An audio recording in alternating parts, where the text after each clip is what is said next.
Today we're going to talk about 5 things that I wish I had done when I first became a foster parent.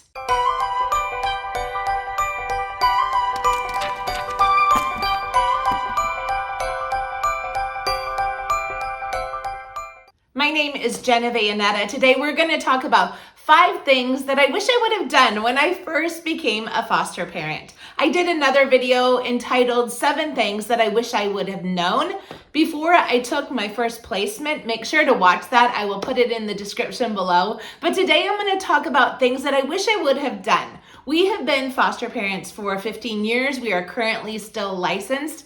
And there were some things that I wish I could have done different, or at least some thoughts that I wish I would have understood a little bit better when we first started to become foster parents.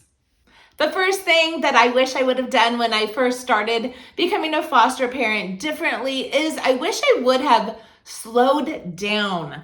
It is really hard when you are in a world of maybe your own biological children and your life and your dinner parties and all the things that you're doing to get a foster placement. Something about your world, it just shifts and it changes.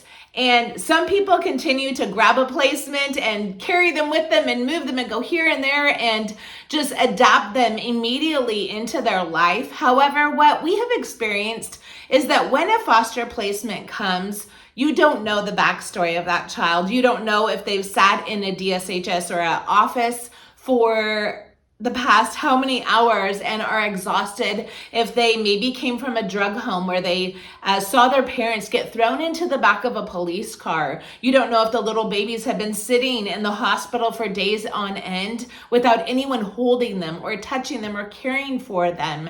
And so what we've experienced when a new foster placement comes, it is a really good idea, and I wish I would have done this when we first got licensed, is to slow down. So what does that look like? When we slow down, our life might have to change just a little bit, and that is okay. It may have to adapt to the child. What I've experienced and what has really worked well for our family is that our focus of our family, it stops becoming about maybe the parents or the kids already in the home or the community or even the church activities. And it has to stop and regroup, and it has to take some time to focus on that child. It may require that you're cocooning, you're at home and just nurturing and loving and holding a brand new baby. It may mean that not a ton of people come into the home and pass the baby around, or you go to church or to a community event and that baby gets handed from arm to arm to arm. That baby needs time to understand that you're not just another home that 2 days later that baby is going to leave from, or a child needs to understand that you're not just another parent that after 2 or 3 days they're going to leave and they're going to go to a different home. They need to understand that you are their family. When kids come into care initially, especially if they're a little bit older, you may need time to really, I won't say study, but really kind of study and learn about who that child is. You'll want to know their interests, their likes, their dislikes. You'll need to understand if there's certain triggers. If you have a child that you cannot brush that child's hair because they have a bad memory that comes when their parent used to maybe brush their hair and then they were harmed. Or maybe a child that has triggers when it starts to get dark in the evening. They may be terrified. They may be scared because that is the time that their parents started drinking and maybe started hitting one another. What are the triggers? What are the experiences of the children that come into your home? And those children need time to adapt, to feel safe, to feel comfortable before that family moves forward into other activities that may seem like a priority in the moment. And no, I don't think that means when a foster child comes that you literally hibernate in your house and don't come out for a month. I don't believe that, but I do think there has to be an extra sensitivity, an extra awareness of that child, their needs, their history, if you can get information on their history, and really an adapting of the people that are already in the home to the needs and the current needs of that child. That is one of the things that I wish I would have known to slow down when I initially get my first foster placements. The second thing that I wish I would have done when I first started fostering 15 years ago is that I wish that I would just let life be simple and not try to figure everything out. And I don't know if you're like me. I don't know if you're just chill and easygoing, or if you try to maybe overthink situations. Maybe you are wondering, when is the first visit going to happen when a child comes into your home? How is that child going to respond? Maybe you have read so many books and your mind is so filled with information that you're just kind of on edge, evaluating the situation, and it just becomes to where it is not simple, it becomes complicated, and that in return can make foster parenting hard. What I have found over the years as a foster parent is that life becomes a lot easier for everybody in the house, including the foster child, when we as foster parents stop trying to figure everything out. A case, I know I've mentioned this in the last video that I did, that cases can change last minute. They can go from one direction to another direction. Biological family can surface. Social workers can call out of the blue and want or demand certain things that need to happen. It can really be a journey that we don't know. And it's kind of like, I guess, going in a roller coaster, right? And you are going in one direction and another. And the more that you stiff up and the more that you try to predict and plan, are we going to go up or down? Are we going to turn really sharp to the right or to the left? It can make that journey very difficult. And so what I have found over the years is when I just let go and start to enjoy this child that's in my home, start to enjoy the journey, stop trying to control the destiny or the plans of a child or a case, and really just give it to God, if you will. Give it to God and just be present in that moment. It makes fostering a lot easier. The third thing that I wish I would have done when I first became a foster parent is that I wish I would have taken more pictures. The other day I was sitting down and trying to write a list of all the names of the foster kids that were in my home. I went through one child and another child, and often their faces were triggered by major events, whether in the case or in their behavior or within just a certain moment that made me think of them. And I started writing the list of all these children that came into my home. However, what I didn't have necessarily were pictures of every single child. Sometimes children would come like a respite. They would come for a night or they would come for a weekend. And the first thought in my head was to plan and get ready and get everything that child needs, to really listen to the current either relative placement or current foster parent about how I could best serve that child, to communicate with the social worker, to read through as much information as I could about that child so that I could parent them well while they were in my home. But what I missed in all of that was the memories of the pictures of their faces. And although they are each still etched in my heart, I wish I would have had a picture of them. I wish I would have had pictures, especially of bigger moments of when they laughed for the first time, maybe after being scared when they first came to our home, or when they did a milestone or took a first step. And I do have pictures of a lot of our kids. I just don't have as many as I wish I would have had. Pictures are so important, not just for the foster parent, but also for the biological parents. When a child comes into care, when they return back to their biological family, it is so valuable to send as many pictures as you can. I usually try to send like a little photo album, or maybe I'll make a picture album and have it pre-made and sent with the family a child is going to go to. But having keepsakes, and I know this is the same with my children that have come into my care or that I've adopted, that I wish I would have had pictures of my kids before they came into my home. These pictures are also valuable to the children themselves, because I guarantee there's going to be a time that they're going to look back and they're going to say, what about when I was 5 to 7? Like, what happened? Where are my pictures? Where's my school pictures? Or the first time I learned to ride a bike, or the first time I walked into kindergarten. They are going to want pieces of their history. And if you didn't take pictures and you don't have anything to pass along to those children, they may miss big sections of their life. And another reason to take pictures is because Sometimes you just don't know when a child may be your forever child. And this is the case with one of my children, that they came into care. And of course I took, when they first entered our home and when they were a baby, I took some pictures, but I had no idea at the time that this child was going to be my adopted daughter. And I wish I would have just taken an enormous amount of photos of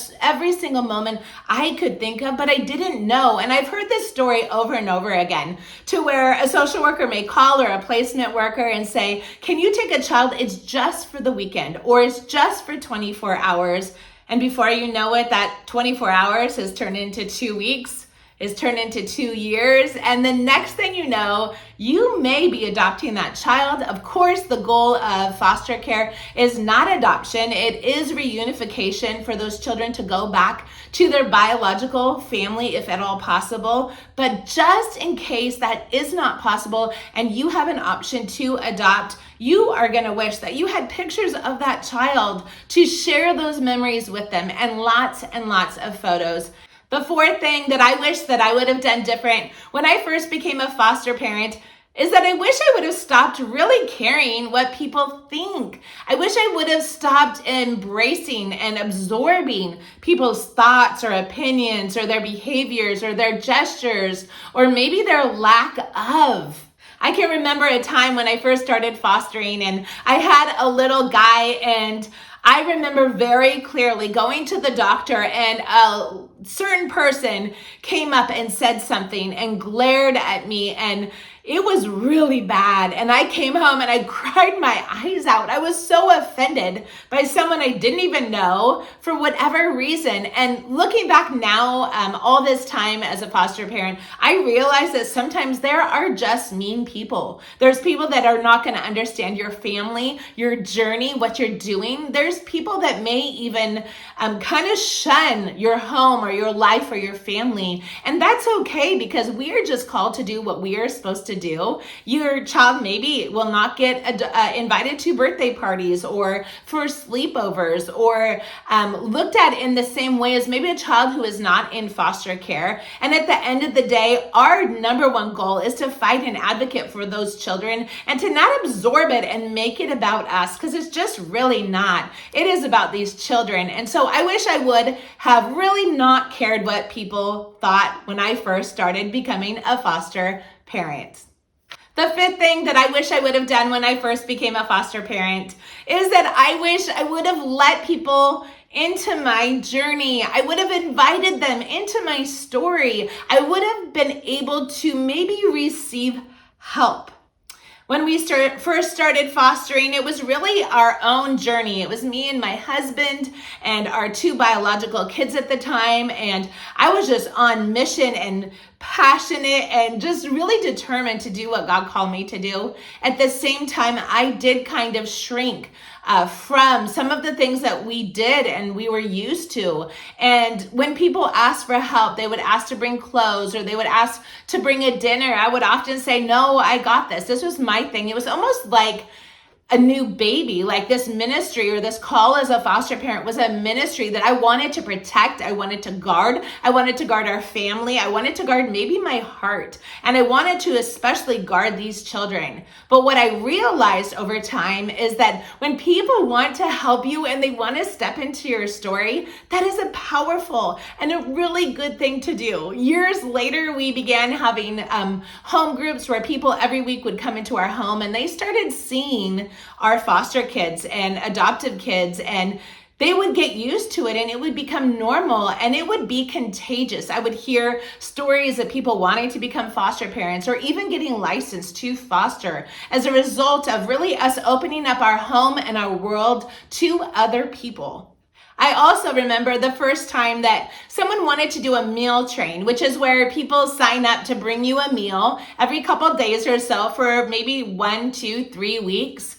And I remember thinking, we don't need meals. Like, what's the significance of this? Like, I didn't understand this idea of community wrapping around you. But what it ended up being was so much more than a meal, because people that would bring a meal would come in, they would talk to us, they would encourage us, support us, they would tell us that they're praying for us. And that was so much bigger than the meal. The meal was just a starting point for connection between different people. And so now looking back, it is so vital and incredible and really necessary for everyone involved. It benefits the child when we open up and let other people into our journey as a foster parent. And these are my final thoughts. There are so many things that I wish I would have done different when I first became a foster parent. I wish I would have prayed more for cases. I wish I would have interceded for these children. I wish I would have connected more with the biological family. I wish I would have reached to more people. Most of all, though, I wish I just didn't overthink it, that I just knew that just being present for these kids, it was enough, that I wasn't in control, that someone bigger was in control, and at the end of the day, everything was going to be okay. This call to fostering, it is a huge and monumental thing. It may look small and insignificant. It may be something that even society rejects or doesn't even respect, but it is powerful. The moments that you are with a child in your home and you feed them and you care for them and you read them stories and you drive them places, those moments can change a child forever. Have you ever, when you were a child, looked back and remembered a glimpse of a moment at someone else's house?